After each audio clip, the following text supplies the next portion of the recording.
$40,000 can buy a lot of things, such as a new car, expensive jewelry, or even a nice down payment on a home. That kind of money is more than a lot of people make in a year, so it makes sense that you can get a lot with it. You could also use that money to buy digital internet money that has no real-world counterpart, Bitcoin.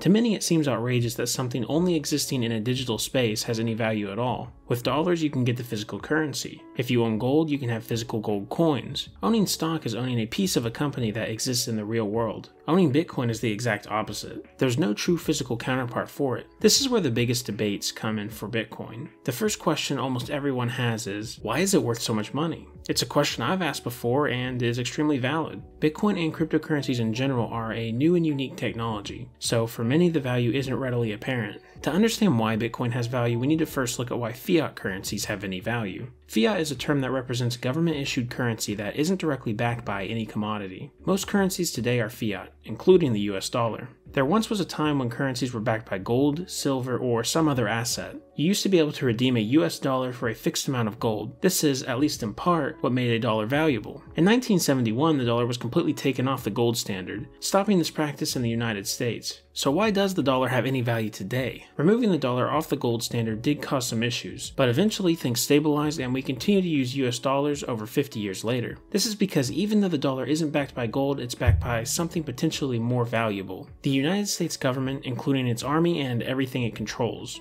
The United States is one of, if not the most powerful country on the planet. This means if they say something has value, then it does. In reality, when you accept US dollars in your paycheck, you are trusting in the concept of the United States as a country, rather than giving value directly to the paper or the dollar it is printed on. On the other side of the spectrum, there's gold. Gold isn't valuable because it's backed directly by a major superpower. It's valuable because of what it is: gold. Gold is valuable for several reasons. It's useful in some products, it doesn't corrode, it comes in limited quantities, and has been seen as a status symbol for centuries. These two assets have value, but the way they get their value is completely different. The US dollar has one controlling entity that assigns value to it. Gold, on the other hand, is valuable because of what it is. So, where does Bitcoin lie on the spectrum? Bitcoin has been nicknamed digital gold. This is because it gets its value in the same way as gold, for what it is and not who controls it. The technology and concepts that make up Bitcoin are the reasons why it has so much value today. That value continues to increase as more and more people catch on to its usefulness. Decentralization is the core principle behind what makes Bitcoin work. The whole goal of Bitcoin is not to rely on any singular institution to manage it. With our fiat currency, we hand over a lot of control to these institutions. The bank you keep your money at or the government that you live under are two good examples. These large institutions have shown time and time again that they do not have the interests of the average person at heart. Banks are more beholden to their shareholders than their customers, and politicians are more concerned with special interests than constituents. For this reason, Bitcoin cuts out the middleman. Instead, it is run by people and companies all over the world who want to help the network grow. Rather than rewarding wealthy shareholders, Bitcoin rewards those who participate in strengthening the network. These incentives are lined up with those of the majority instead of the few, so when more people join the network, everyone benefits. Conceptually, this is why Bitcoin has so much value. You are able to cut out the middleman and make transactions directly with who you want. On top of that, it is done in an extremely affordable and secure manner. What makes all this possible is the technology behind it.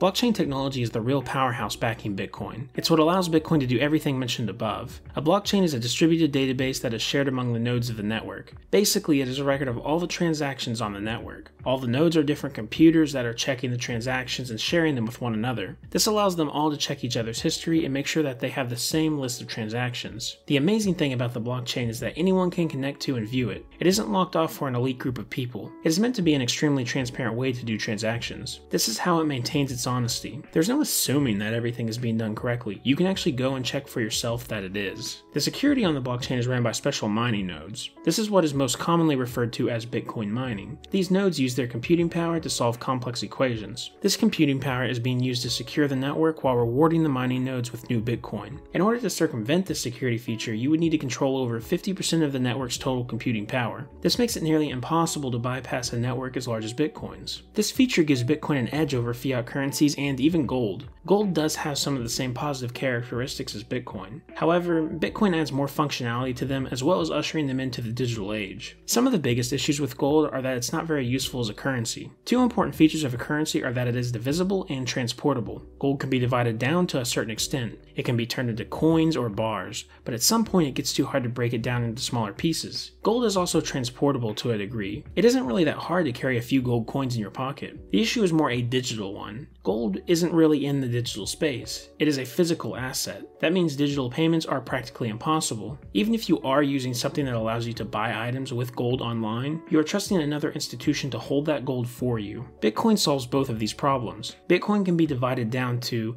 0.0000001 BTC, and the divisibility can be increased farther if needed. This smaller unit of Bitcoin has even been given a name, similar to that of what a penny is to a dollar. They call them a Satoshi, named after the anonymous founder of Bitcoin, Satoshi Nakamoto. This means that no matter what the price of Bitcoin is, you will always be able to break it down into a useful size. Bitcoin is also extremely transportable. It can be sent to anyone, anywhere in the world as long as you have a Bitcoin wallet address. This can be done with minimal fees and in a relatively short period of time. Access to your Bitcoins can be stored in a lot of places as well, like on your phone or computer. This means you can easily access them no matter where you are, making Bitcoin one of the most transportable currencies in the world. Clearly, Bitcoin does have real intrinsic value. It is the most decentralized and secure money that has ever been made. It allows individuals to take control and power of their money away from the elite. It doesn't discriminate, and anyone can participate in the network, a currency very different from our current monetary system. Bitcoin brings hope to those who have been left behind.